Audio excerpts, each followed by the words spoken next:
টি-20 বিশ্বকাপ 2024 গ্রুপ পর্বের খেলাগুলো প্রায় শেষের দিকে। এখন চলছে সুপার 8-এ ওঠার লড়াই। এক্ষেত্রে বাংলাদেশ অনেকটাই এগিয়ে রয়েছে অন্যদের তুলনায়। 2 ম্যাচ খেলে 2 পয়েন্ট নিয়ে বাংলাদেশ এখন অবস্থান করছে টেবিলের দ্বিতীয় স্থানে। 3 ম্যাচ থেকে পূর্ণ 6 পয়েন্ট নিয়ে শীর্ষে রয়েছে দক্ষিণ আফ্রিকা। এদিকে শান্ত সাকিবরা মাঠের খেলায় ভালো পারফর্ম করতে না পারলেও সমীকরণ বাংলাদেশের দিকে ঝুলে আছে। ডি গ্রুপের শক্তিশালী 2 প্রতিপক্ষের বিপক্ষে খেলেছে বাংলাদেশ।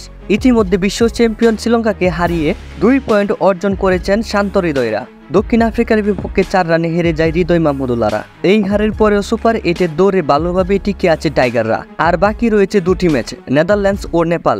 এই 2টি ম্যাচ জিতলে আর কোনো হিসাব থাকবে না শান্ত বাহিনীর। তারা সরাসরি চলে যাবে সুপার 8-এ। বাকি 2 ম্যাচ জেতার সমীকরণে যদি কিন্তুর উপর নির্ভর করছে। যদি 2 ম্যাচের একটিতেও টাইগাররা জেতেন, তারপরেও সুপার 8-এর পথে থাকবে বাংলাদেশ। তখন বিপক্ষ দলের ম্যাচের ফলাফলের দিকে তাকিয়ে থাকতে হবে তাদের।